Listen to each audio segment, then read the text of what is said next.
Many of you may feel that what you're about to hear may be taboo and even a little dirty. My name is Melissa Ramos, nutritionist and acupuncturist, and I love talking about shit.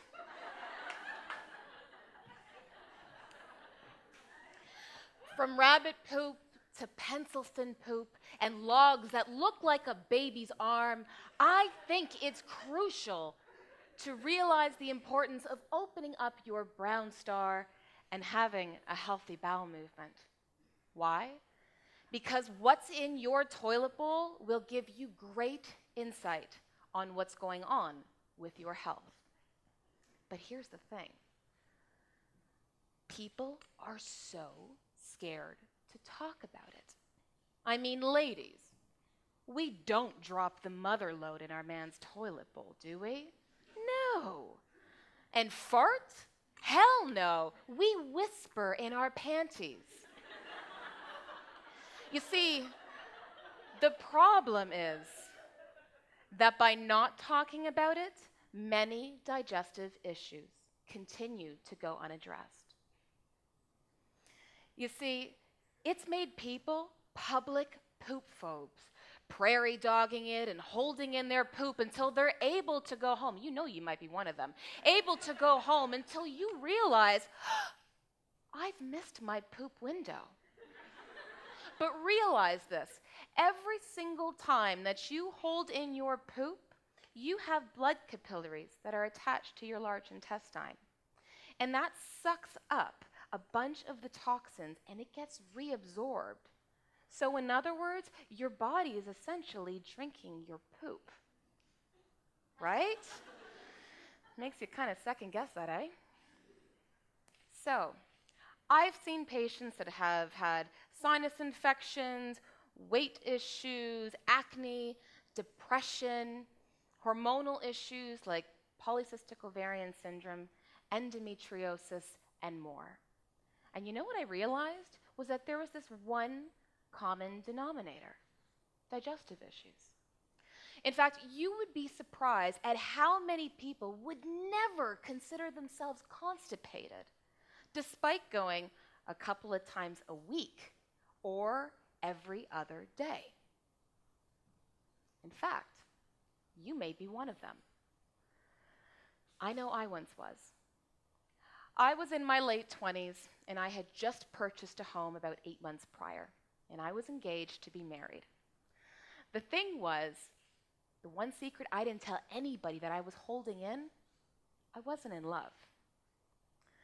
So, sure, I was exercising and eating well, but I was lucky if I went to the bathroom even a couple times a week. So, after having several eat, pray, love moments of quietly sobbing on the bathroom floor, I decided that I needed to let go. And so I did. I left my fiancé, I sold the house, and I moved back to the city. I let go. And you know what happened? My bowel movements regulated. In fact, I was making up for lost time, if you know what I'm saying. So, what happened here, right? Well, let me explain this to you from a Chinese medical viewpoint. The lungs in Chinese medicine house the emotion grief. And we've all heard of the saying, have yourself a good cry, because you know what? When you do, it can be very cleansing. But the thing is, when we suppress emotions, like grief, for example, it's a stuck energy that lodges in the lung. And according to Chinese medicine, it will end up filtering that stuck energy, filtering on down to its partner organ, the large intestine, and it gets stuck there. You see, from an emotional standpoint, the large intestine is responsible for releasing toxic emotions. So, when we don't express emotions, we become constipated. A 2008 study in the neuroendocrinology letters revealed that people who were anxious and depressed had higher rates of constipation. In fact, there is nowhere other than your brain that has more neurons on it than your large intestine. And researchers have known this for decades about the mind and the gut connection. And it's the reason why that our digestive system has also been touted as the second brain. Now, let's face it. How many of us here have ever experienced some sort of emotional bout and your digestive system starts to take slack, right? I mean, whether it's a heartbreak or, I don't know, maybe you lost your job or something work-related that had you running to the bathroom with loose bowel movements. Or maybe your tummy grumbled and gurgled right before you were out to do a TED Talk. Right? So there's this lovely thing called stress, and many of us are very familiar with this. You see, most people would consider themselves reasonably stressed, whether it's, from financial stress or burning the candle at both ends, because, in North America, everything was due yesterday, right? The problem is that when we're stressed, our cortisol, which is our stress hormone, increases. When that cortisol level increases, then our digestive fire decreases.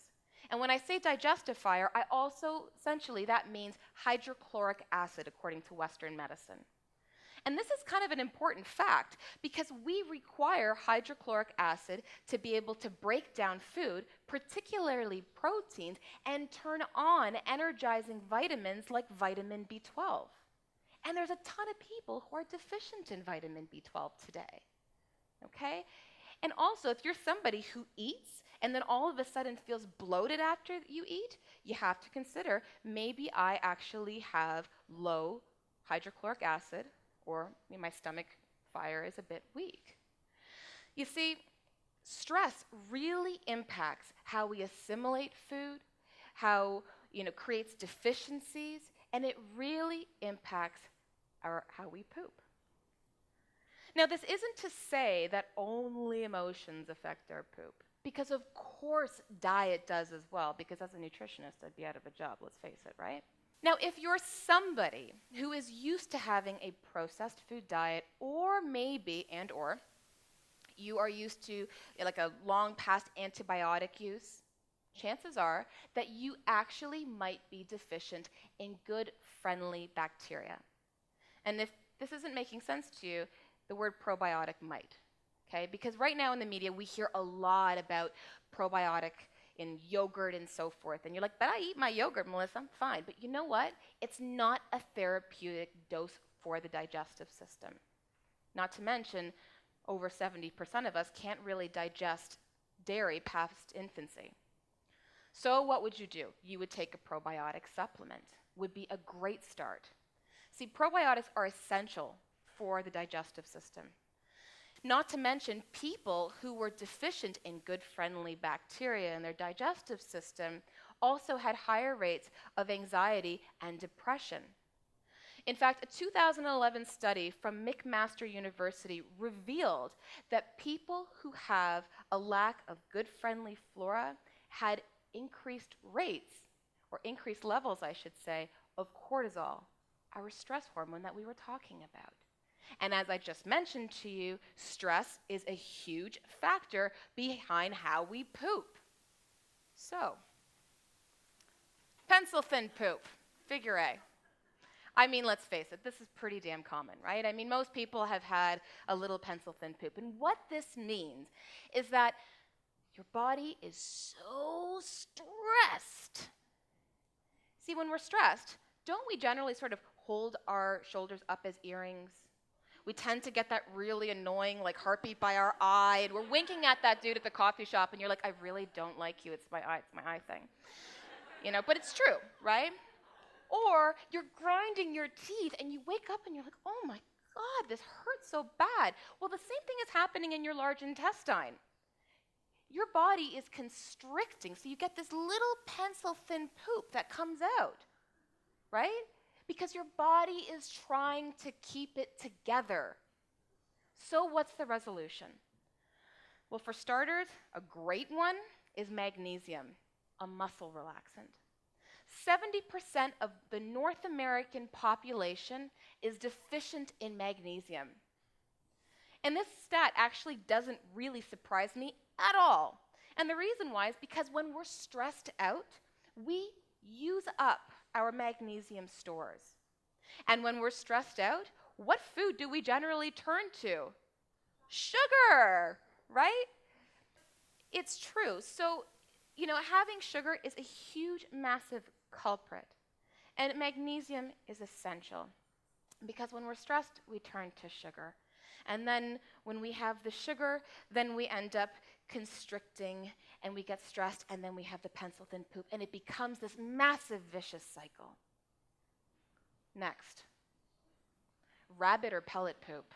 This is probably one of the most disappointing poops you could potentially have because no matter how hard you squeeze and wiggle it, you get left with this pellet poop. And you've all had it. And the reason why that you're actually having this pellet poop is for two major factors that I've seen in practice. Number one is dehydration. The majority of people today are not drinking enough water. You need to be drinking about 2 liters of water per day. And the second factor is a lack of fats. So the first one, dehydration, okay? Did you know that your poop is actually made up of 75% water? So when you don't have water, what do you think is pushing this puppy out? Right? And then there's this thing called fat. Now, I was a past advertising executive. I was in the field for almost 10 years. And the number one consumer purchase was low fat. Everyone was looking for low-fat products. If you are consuming low-fat products or you have this crap in your fridge, chuck it. Because you need fat. You require fat to manufacture hormones. Your brain is primarily made up of fat. And not to mention, your cells are lined with fat. Fat does not make you fat. Sugar makes you fat. Next one, loose poop. This is kind of hard because sometimes when you have this, it makes these really silly sounds. And that's probably why some people are public poop phobes, I would imagine. Now, while, of course, nerves certainly do have a factor to play with loose bowel movements, because I know a lot of people, when they get nervous, are like, bathroom. But here's another factor. Now, many of us here would say that we've gotten that skin prick test. Understand this, when you get that skin prick test from your doctor, that measures for an antibody that's revealing an immediate reaction. The thing that's really difficult when it comes to food is that many intolerances and allergies don't promote an immediate reaction. It promotes a reaction on a different antibody that shows up with symptoms with you 3 to 4 days later, which is why it's so difficult for many people to understand what the heck is causing me to have these really funky poops, whether it's loose poop or constipation or alternation between the two. All right, so before you probably all going, well, what's a healthy poop look like? But before we get there, let me show you how to poo. Hey, I'm dirty, but I'm not that dirty. So let me just give you a bit of an example. So a long time ago, and actually in some societies, they still have like a hole in the ground where they poop. So bear with me. I know there's some people in the back that might not be able to see this, but when they poop, they squatted, right? It's ergonomically correct for your bowels, which means you'll have proper elimination. Okay? And this is super, super important. So squatting is actually quite good to be able to eliminate everything. Because if you think about it, when it comes to colon cancer, studies have shown that 25% of colon cancer originates in the sigmoid colon. And that's that area that bends. But if you were squatting when you took a poop, you would actually help to alleviate some of that strain. Then what happened? The modern toilet. Now look at how I'm sitting. This puts strain on your bowels. So what's the resolve? Elevate your feet. Now what I would say to you is that you would probably need a step stool that's a little bit higher than the one I have today. A wastebasket is fine. You can put your feet on either side of it. I'm only using this because I have heels on, and I would assume that you're probably not using your heels when you're going to poo. Right? Unless you're really fancy. All right, so a healthy poop. Let's break it down. So a healthy poop should look chestnut brown. And I literally could do an entire talk on various colors, but obviously I only have a certain allotted window here. It's also easy to go without strain. You shouldn't be feeling like you still have to go after you're done. If that's the case, then there is still some digestive issues going on there. It should look like a dog's tail, is the way I say. It looks like a dog's tail rather than a baby's arm. And people go, "What the heck are you talking about?" A dog's tail meaning it should be smooth, not the pointed tip. I don't mean that. I just mean it should look smooth. A baby's arm, like, is kind of chubby, right?